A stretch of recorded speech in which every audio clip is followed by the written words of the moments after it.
Coucou tout le monde, bienvenue sur notre chaîne YouTube. Viens sur mon écoute et prête l'oreille. Je suis Vaya Prière et je suis très heureuse de pouvoir vous retrouver pour cette deuxième vidéo de la semaine de Viens et suis-moi dans notre étude de Matthieu chapitre 5 et Luc chapitre 6. Nous avons vu dans notre première vidéo, nous avons parlé des béatitudes, nous avons parlé du sermon sur la montagne et, et de tout ce que le Seigneur pouvait nous apporter et attendait de nous que nous fassions des efforts pour pouvoir être plus semblables à lui. Pour introduire cette dernière section que je voulais couvrir avec vous dans Matthieu chapitre 5, j'aimerais vous faire part de quelques exemples de l'importance de faire des progrès, que ce soit dans nos talents, dans le sport, dans nos intérêts personnels ou d'autres efforts. Pourriez-vous un jour vous considérer comme un grand basketteur si tout ce sur quoi vous travaillez est le dribble? Est-ce que si vous aimez les jeux vidéo, est-ce que vous seriez satisfait si vous ne faisiez que jouer au premier niveau? Je pense que non.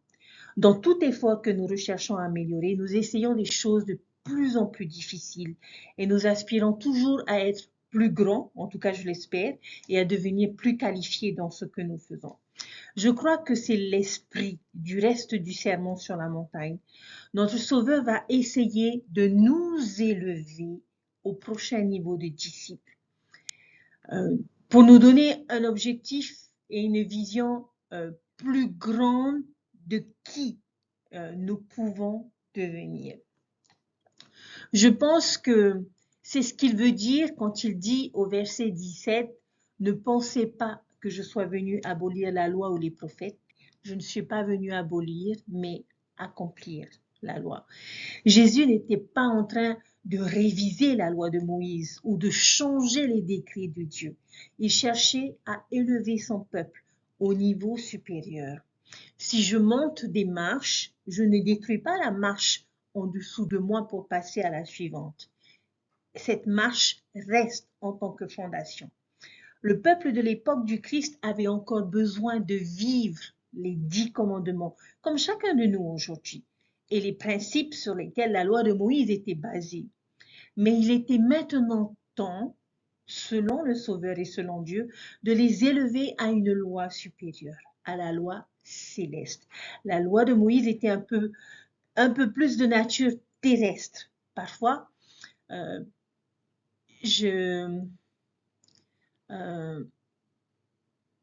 je pense que la loi de Moïse a élevé son peuple au-dessus de la loi céleste ou d'une identité mondaine, alors que le sermon sur la montagne ou la loi supérieure que nous découvrons dans ces chapitres les ferait monter d'un cran. Okay? Donc, nous allons étudier cette loi supérieure ensemble. Et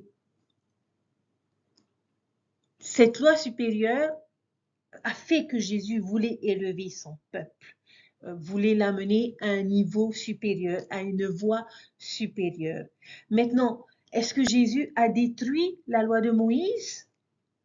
Tout ce qui avait été enseigné en dessous de lui? Bien sûr que non. Tout cela faisait partie de la structure, de la même structure qui nous ramène à Dieu. La loi a été créée pour nous aider à nous rapprocher de plus en plus de notre Père céleste et de notre potentiel divin. C'est ce que nous allons découvrir aujourd'hui, chers frères et sœurs, dans notre étude. Maintenant, je pense que vous seriez peut-être un peu surpris par le chapitre 5 de Matthieu si vous ne l'avez pas vraiment approfondi auparavant. Je suis persuadée que nous allons découvrir que la loi supérieure, ou que j'appellerai la loi céleste, est vraiment difficile. Je pense que nous nous félicitons parfois d'être de bonnes personnes parce que nous ne brisons pas certains commandements, que nous respectons les principes de l'Église. C'est très bien que nous n'enfreignons pas les commandements de Dieu. Dieu est satisfait et content que nous ne le fassions pas. Cependant, chers frères et sœurs, il ne faut pas s'arrêter là et s'en contenter. Jésus cherche toujours à élever nos vues plus haut. Et j'aimerais enseigner la loi supérieure dans le contexte du plan du salut et particulièrement des 3 degrés des 3 degrés de gloire, car c'est une idée que nous connaissons mieux. En tant que public non juif, nous ne nous rapportons peut-être pas aussi bien à la loi mosaïque, modèle de la loi supérieure. Alors, par conséquent, à quel royaume la loi supérieure s'est-elle associée? Eh bien, oui, chers frères et sœurs, au royaume céleste. La loi supérieure est la loi céleste. Les gens qui enfreignent les lois de Dieu vivent une loi céleste. La loi terrestre est cependant un peu plus difficile à cerner pour nous, ce royaume que l'on a au milieu. Quel type de personnes y vont? Le sermon sur la montagne peut nous éclairer là-dessus. Et vous allez remarquer un modèle dans le langage de Matthieu chapitre 5. Les phrases phares que vous devriez rechercher lorsque vous lirez ce chapitre sont les phrases « il a été dit »,« il a été écrit » autrefois ou « mais je vous le dis ». Donc, en d'autres termes, Jésus dit « ils avaient l'habitude de dire ceci, mais moi aujourd'hui je vous dis cela ». Je relève la barre, vous faisons passer à l'étape suivante. On va essayer d'identifier et de comprendre ce modèle dans notre lecture des Écritures. Le premier exemple de cela se trouve au verset 21. Vous avez entendu qu'il a été dit aux anciens, « Tu ne tueras pas. Celui qui tuera mérite d'être puni, et quiconque tuera sera en danger du jugement. » Ainsi disait-il, « Ne tuez pas. » Très bien, je pense que nous pouvons tous convenir que le meurtre est mal. Mais comparez cela aux lois des degrés de gloire. Si je tue, quelle loi suis-je en train de vivre? C'est la loi céleste. Mais si je vais toute ma vie et que je ne tue pas, quelle loi est-ce? C'est juste une loi terrestre. Si je vis toute ma vie sans assassiner personne, alors j'ai vécu une loi qui me fera gagner au moins un royaume, c'est-à-dire le royaume terrestre.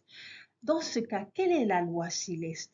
Le verset 22 nous dit, « Mais je vous dis que quiconque se met en colère sans cause contre son frère en danger de jugement, et quiconque dira à son frère Raka sera en danger de jugement, mais quiconque dira insensé sera en danger du feu de l'enfer. » La loi céleste, chers frères et sœurs, ce n'est pas, c'est de ne même pas se fâcher, de ne pas insulter son frère. Raka était une insulte qui signifiait tête vide. C'est une loi un peu plus sévère, n'est-ce pas? Alors nous pourrions être tentés de dire à Jésus, « J'ai traversé toute ma vie sans tuer personne. Ne suis-je pas une bonne personne? Ne mériterais-je pas le royaume céleste? » Et là, il nous dira, « Je suis fier de toi que tu n'aies tué personne. » Mais pouvons-nous élever un peu plus haut notre niveau de droiture? Pouvons-nous l'amener au niveau suivant en cherchant à contrôler notre colère et nos paroles? Parce que c'est là qu'est la loi céleste. Et en cela, voyez-vous comment il ne détruit pas la loi comme les pharisiens l'avaient accusé de le faire? La règle de ne pas tuer est toujours en vigueur. Mais le prochain niveau de disciple est de contrôler la colère. De plus, il y a une phrase intéressante qui a été supprimée, que l'on retrouve dans la traduction de Joseph Smith de ce verset, et qui le rend encore plus difficile. Lorsque l'on regarde dans les notes de bas de page, on nous donne les mots « sans cause ». Je pense que ça irait parce que tant que j'ai une raison d'être en colère, je suppose que j'ai raison. Eh bien non. La traduction de Joseph Smith arrive et dit non. Contrôlez votre colère, même s'il y a toutes les raisons d'être en colère. Je peux juste imaginer un petit traducteur ou un moine quelque part dans l'histoire qui regarderait ce verset et qui dirait « Oh là là, il ne peut vraiment dire ne jamais se mettre en colère. Si quelqu'un me donne vraiment une raison de me mettre en colère, alors ce serait bien, non? Ce serait justifié. » Et il a ajouté avec désinvolture les mots « sans cause ». Qui sait? Voyez-vous comment cela fonctionne, chers frères et sœurs? On va essayer ce motif sur un autre exemple, au verset 27. Pardon.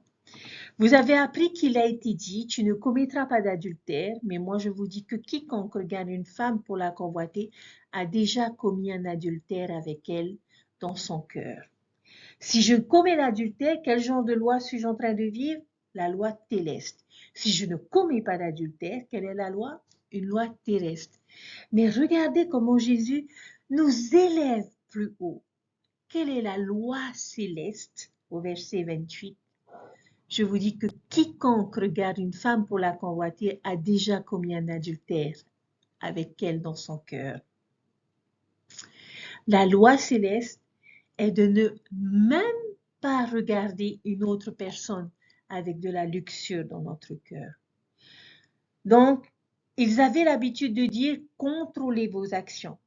Mais le Sauveur nous dit « contrôlez vos pensées ». Un peu plus difficile, n'est-ce pas? Éviter la pornographie s'appliquerait certainement ici.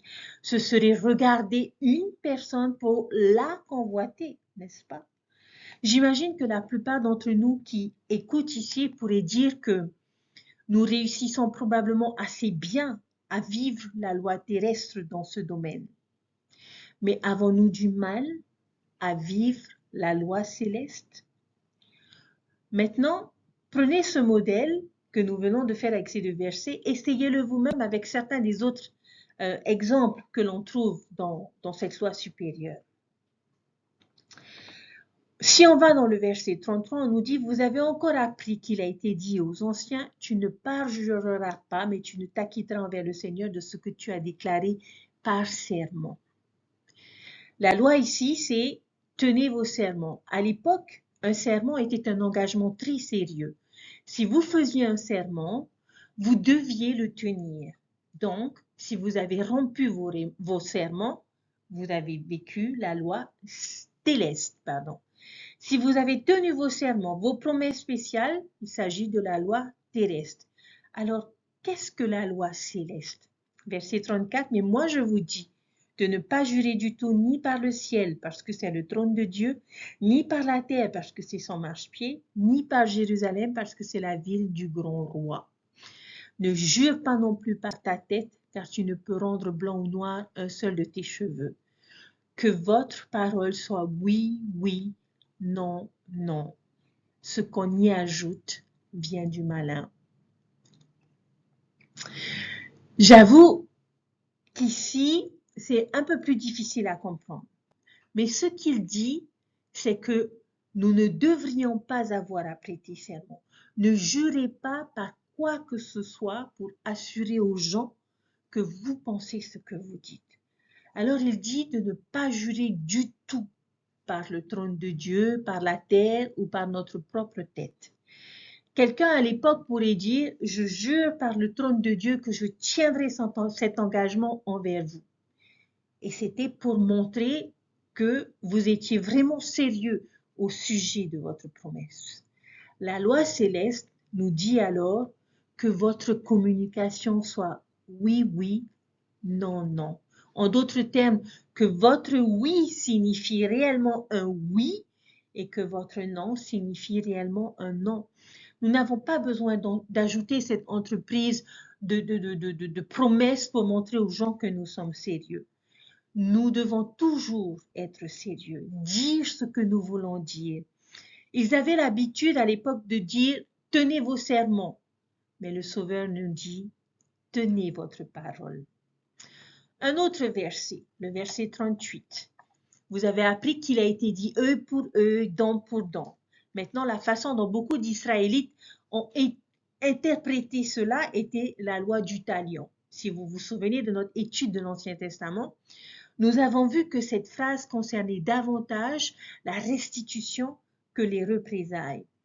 Mais d'après la façon dont Jésus applique la loi supérieure, il est évident qu'il l'utilisait pour justifier la vengeance.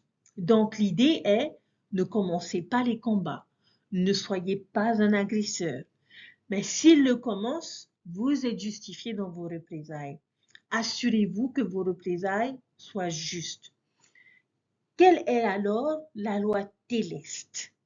Je commence les problèmes, je suis l'instigateur, je sème les graines du conflit. Quelle serait la loi terrestre? je ne riposte que lorsque quelqu'un d'autre l'a commencé. Qu'est-ce que la loi céleste dans ces conditions? Celui-ci est vraiment difficile. Qu'est-ce que c'est? Au verset 39, on nous dit « Mais je vous dis que vous ne résistez pas au mal, mais quiconque vous frappera sur la joue droite, présentez-lui aussi l'autre joue. » Maintenant, si c'est facile pour vous, vous êtes une meilleure personne que moi. Ils avaient l'habitude de dire « Assurez-vous que vos représailles soient justes. » Mais le Sauveur nous dit « Oubliez vos représailles et tendez l'autre jour. » Ne ressentez pas le besoin de rendre l'appareil. On continue, verset 43. Vous avez appris qu'il a été dit « Tu aimeras ton prochain et tu haïras ton ennemi. » La loi céleste, quelle est-elle? Je déteste tout le monde, y compris mon voisin. Je déteste, je n'aime pas cette personne. J'aime mon prochain, mais j'ai raison de haïr mon ennemi. Elle serait notre loi terrestre, mais la loi céleste. Qu'est-ce qu'elle nous demande? Au verset 44, mais je vous dis, aimez vos ennemis, bénissez ceux qui vous maudissent, faites du bien à ceux qui vous haïssent et priez pour ceux qui vous maltraitent et qui vous persécutent, afin que vous soyez fils de votre Père qui est dans les cieux, car il fait lever son soleil sur les méchants et sur les bons, et il fait pleuvoir sur les justes et sur les injustes. Est-ce que vous voyez, chers frères et sœurs, de quelle manière le Sauveur élève la barre et nous demande de faire encore plus de progrès.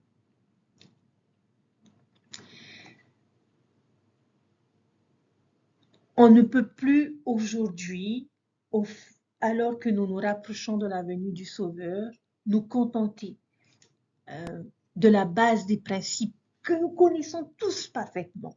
Nous sommes tous en mesure de dire quels sont les différents commandements. À travers le sermon sur la montagne, et je reviendrai sur quelque chose d'autre un peu plus tard, le Seigneur, le Sauveur, a élevé la barre, a donné une voix supérieure.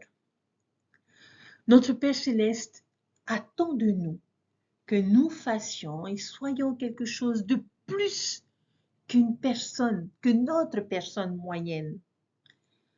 Nous n'allons pas seulement prier pour les gens que nous aimons, mais nous devons aussi prier pour ceux qui ne nous aiment pas. Combien d'entre nous, chers frères et sœurs, ont vraiment atteint ce niveau de disciple? Et Jésus va marcher la marche et parler à la parole. Pouvez-vous penser à un moment où il a prié pour ses ennemis ou pour les personnes qui l'ont persécuté?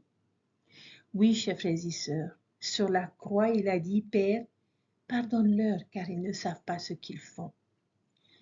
La loi céleste, chers frères et sœurs, est vraiment une barre très haute, n'est-ce pas? Maintenant, il y a un avertissement ici. Et je ne pense pas que le message à retenir de ceci soit « si vous ne vivez pas cette loi céleste exactement comme elle est décrite ici, alors bonne chance pour entrer dans le royaume céleste ». Non, ce n'est pas l'esprit de tout ça. Rappelez-vous ce dont nous avons commencé à parler dans notre première vidéo, au début de notre étude. Il ne s'agit pas d'être parfait. Il s'agit de tendre vers la perfection, d'être juste. À propos de la faim et de la soif de la justice, Jésus ne nous donne pas un ensemble de bâtons avec lesquels nous battre. Alors pourquoi pensez-vous qu'il fait cela? Pourquoi mettre la barre si haute? Il nous donne de l'inspiration. Il nous donne une cible à viser et à atteindre. Et non, nous ne l'atteindrons probablement jamais dans cette vie. Mais son expiation finira par nous y emmener. Mais il a besoin que nous avancions toujours dans cette direction.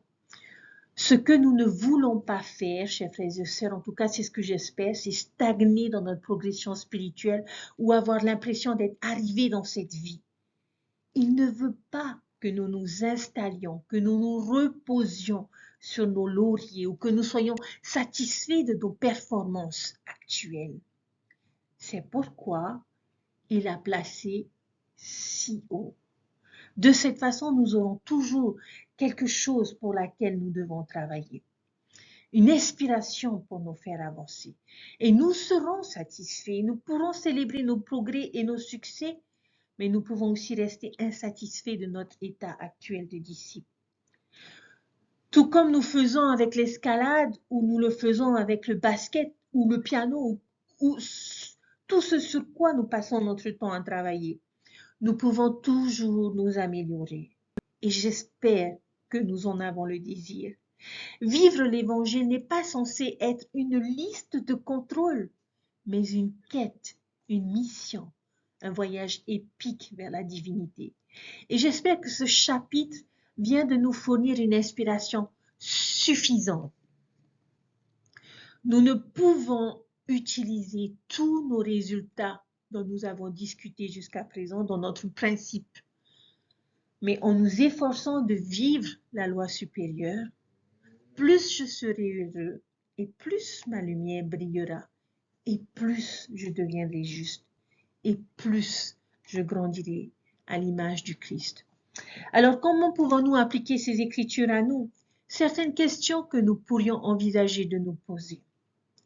La première, quel enseignement du sermon sur la montagne avons-nous le plus besoin d'entendre aujourd'hui? Deuxième question, l'Esprit vous a-t-il incité à faire quelque chose alors que vous l'étudiez? Troisième question, y a-t-il quelque chose que vous envisagez de faire différemment à cause de ces enseignements? Je voudrais conclure cette section, chers frères et sœurs, de notre leçon avec deux citations. La première est de C.S. Lewis et la deuxième du prophète Joseph Smith. J'ai le sentiment que ces deux personnes capturent vraiment l'esprit du sermon sur la montagne. C.S. Lewis a dit ceci. La commande « Soyez parfaits » n'est pas un gaz idéaliste. Ce n'est pas non plus un ordre de faire l'impossible. Il va faire de nous des créatures capables d'obéir à cet ordre.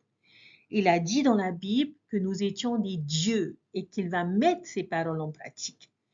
Si nous le laissons faire, car nous pouvons l'en empêcher, si nous le choisissons, il transformera les plus faibles et les plus sales d'entre nous en un dieu ou une déesse, une créature éblouissante, radieuse et immortelle, palpitant de part en part avec une énergie, une joie, une sagesse et un amour tel que nous ne pouvons pas imaginer.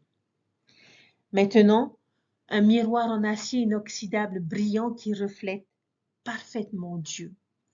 Le processus sera lent et parfois très douloureux, mais c'est pour ça que nous sommes ici. Rien de moins. Il pensait ce qu'il disait.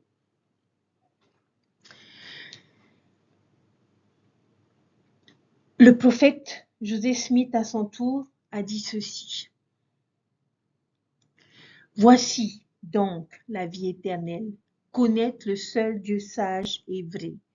Et vous devez apprendre vous-même à être des dieux, à être des rois et des prêtres pour Dieu, comme tous les dieux l'ont fait avant, à savoir en allant d'un petit degré à un autre, d'une petite capacité à une grande capacité, de grâce en grâce, d'exaltation en exaltation.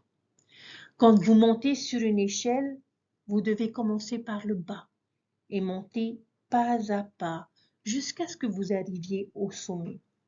Et il en est de même des principes de l'Évangile. Vous devez commencer par le premier et continuer jusqu'à ce que vous ayez appris tous les principes de l'exaltation. Mais il vous faudra beaucoup de temps après avoir traversé le voile pour les avoir apprises. Ce n'est pas tout à fait comprendre dans ce monde. Ce sera un grand travail d'apprendre notre salut et notre exaltation, même au-delà de la tombe. Chers frères et sœurs, c'est ainsi que j'espère que nous pourrons tous aborder ces enseignements. Puissions-nous continuer vers le haut et toujours vers le haut, en nous améliorant un peu chaque jour, mois après mois, année après année.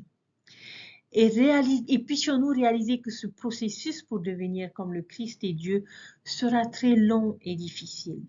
Mais du même coup, ne nous en voulons pas et ne nous impatientons pas de nos progrès. Nous n'atteindrons peut-être pas les plus hauts sommets de la justice dans cette vie, mais je crois que nous pouvons nous en rapprocher de plus en plus au cours de notre vie. Et si nous nous efforçons de faire exactement cela, je crois de tout mon cœur que Christ nous emmènera avec amour le reste du chemin. Nous serons rendus parfaits en lui, mais jusque-là, puissions-nous continuer à gravir ces marches. Mais les personnes qui prennent la voie supérieure et qui gardent les commandements de Dieu sont bénies en tout, chers frères et sœurs, tant dans le temporel que dans le spirituel. Et s'ils tiennent bon avec fidélité jusqu'à la fin, ils sont reçus dans le ciel afin de pouvoir ainsi demeurer avec Dieu dans un état de bonheur sans fin. Comment savons-nous dans quelle direction nous nous dirigeons? Quand le Sauveur était sur la terre, on lui a demandé quel était le plus grand commandement. Sans hésitation, il a dit, tu aimeras le Seigneur ton Dieu de tout ton cœur, de toute ton âme et de toute ta pensée. C'est le premier et le plus grand commandement. Et voici le second qui lui est semblable. Tu aimeras ton prochain comme toi-même. De ces deux commandements dépendent toute la loi et les prophètes. Chers frères et sœurs, dans ces versets, le Seigneur donne un moyen de voir clairement si nous sommes sur le bon chemin. Les personnes qui empruntent la voie supérieure aiment le Seigneur de tout leur cœur. Nous voyons dans leur vie la manifestation de cet amour. Ils recherchent leur Dieu dans la prière. Ils le supplient de leur accorder son Saint-Esprit. Ils s'humilient et ouvrent leur cœur aux enseignements des prophètes. Ils magnifient leur appel et cherchent à servir et non à se faire servir. Ils sont témoins de Dieu, ils obéissent à ses commandements et leur témoignage de la vérité s'affermit. Ces mêmes personnes aiment les enfants de notre Père Céleste et leur vie manifeste cet amour. Ils prennent soin de leurs frères et sœurs. Ils s'occupent de leurs épouses et de leurs enfants, les servent et les soutiennent. Avec amour et gentillesse, ces mêmes personnes édifient toutes les personnes qui les entourent. Ils donnent généreusement de leurs biens aux autres, ils pleurent avec ceux qui pleurent et consolent ceux qui ont besoin de consolation. Les voies de Dieu permettent de prendre la voie supérieure du disciple du Seigneur Jésus-Christ. C'est un chemin, chers frères et sœurs, qui nous conduira finalement à l'exaltation avec notre famille, dans la présence de notre Père Céleste et de son Fils. Par conséquent, la voie supérieure doit passer par la maison du Seigneur, le temple. En allant au Christ et en empruntant la voie supérieure, nous désirerons passer davantage de temps dans ces temples, parce que les temples, chers frères et sœurs, représentent la voie supérieure, un lieu sacré. À tous les âges, nous avons un choix à faire.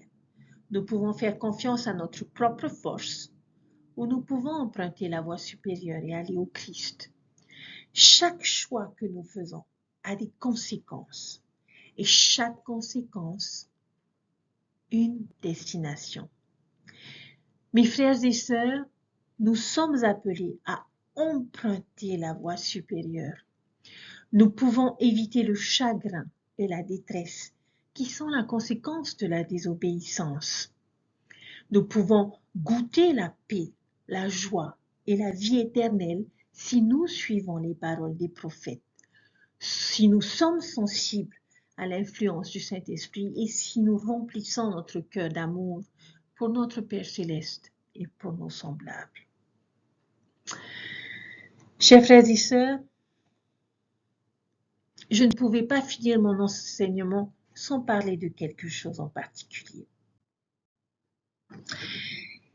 J'aimerais parler du jeûne Soyez fort, ce nouveau manuel qui, à mon humble avis, est en harmonie avec le serment sur la montagne. Nous aurions tort de penser que le Seigneur a changé dans les changements de ce manuel, mais comme le serment sur la montagne, il est là pour nous faire part de nouvelles alliances avec le Sauveur et Dieu. Rien n'a changé dans le manuel, mais à travers cette nouveauté, le Seigneur souhaite juste nous montrer que c'est nous qui avons perdu de vue l'objectif de ces lois. La nouvelle version de Jeunes Soyez forts nous aide et aide nos jeunes à mieux garder les lois de Dieu comme pour le sermon sur la montagne. Il a juste élevé la barre et il nous enseigne comment vivre une vie plus élevée et plus sainte. Il n'y a pas de réponse dans ce manuel à toutes les situations de la vie, surtout qu'aujourd'hui où le malin sévit chaque jour et ses attaques s'intensifient. Et pour ces raisons, nous devons vivre une vie plus sainte. Et cela requiert que nous soyons plus proches de Dieu et que nous devons lui demander comment agir dans notre vie selon les circonstances. Et nous devons rechercher par nous-mêmes la doctrine qui nous aidera à faire face aux tentations. Jeunes Soyez forts change notre perspective. Il ne s'agit plus de ce que je dois faire ou ne pas faire, mais comment améliorer ma relation avec Dieu et avec Jésus-Christ. Notre Sauveur Jésus-Christ est jeune, soyez forts, et nous devons nous tourner vers lui pour obtenir les réponses à nos questions. Demandons-lui ce que nous devons faire. Il nous montrera le chemin et il nous guidera. Cependant, ce qu'il attend de nous, c'est que nous nous engagions à davantage nous tourner vers lui, à obtenir cette relation intime et personnelle avec lui. La question que nous pouvons donc nous poser aujourd'hui, chers frères et sœurs et chers jeunes, à quel point sommes-nous investis dans cette relation? Dans le verset 48 de Matthieu 5, il nous a invités à creuser profondément pour avoir de bonnes fondations contre les tempêtes de la vie. Nous ne sommes pas obligés de le faire, de fournir les efforts nécessaires, mais nous sommes invités à le faire. Chers jeunes, ce ne sera peut-être pas facile, mais tous les efforts en vaudront la peine. Le Sauveur invite chacun de nous dans le genre de vie qu'il vit. Et puissions-nous entretenir notre relation avec lui et combien nous sommes heureux de l'avoir à nos côtés et combien plus heureux nous serons si nous nous approchons davantage de lui en entretenant cette relation spéciale avec lui. Président Uchtdorf a donné cet encouragement. Il a dit ceci: Jésus-Christ a des principes très élevés pour ses disciples. Il nous invite à rechercher sincèrement sa volonté et à vivre selon ses vérités. Ce sont les principes les plus élevés qui soient. Si le Sauveur se tenait aujourd'hui ici, il exprimerait son amour infini pour vous et sa totale confiance en vous. Il vous dirait que vous pouvez y arriver. Vous pouvez bâtir une vie joyeuse et heureuse parce que Jésus-Christ est votre force. Vous pouvez trouver la confiance, la paix, la sécurité, le bonheur et votre place maintenant et éternellement parce que vous trouverez tout cela en Jésus-Christ, en son évangile et en son Église. Chers frères et sœurs, notre foi en Jésus-Christ donne à la vie un sens durable. Rappelez-vous que nous sommes en route vers l'exaltation.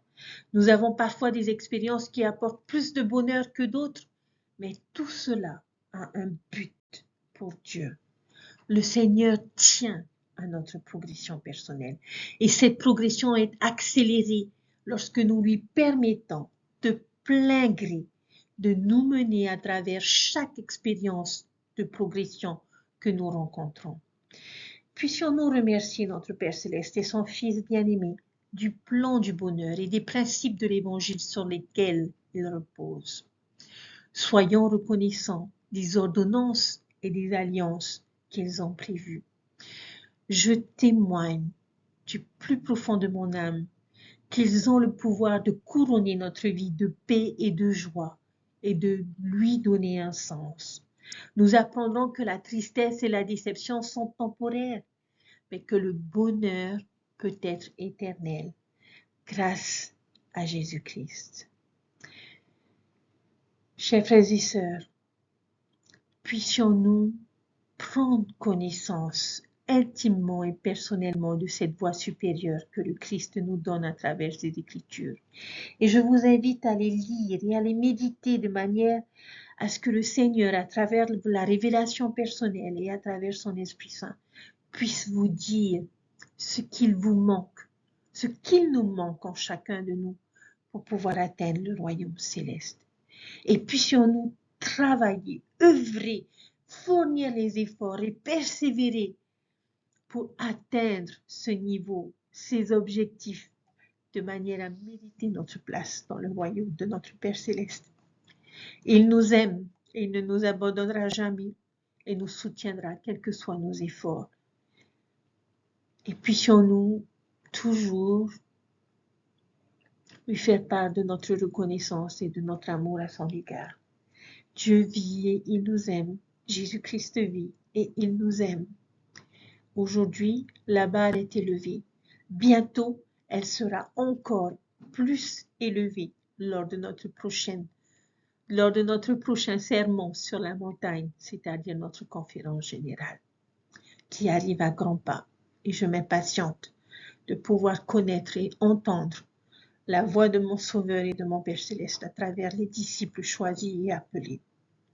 Que Dieu vous bénisse tous en cette fin de semaine et puissions-nous nous remettre en question de manière à ce que notre vie et notre bonheur soient éternels. Au nom de Jésus-Christ. Amen.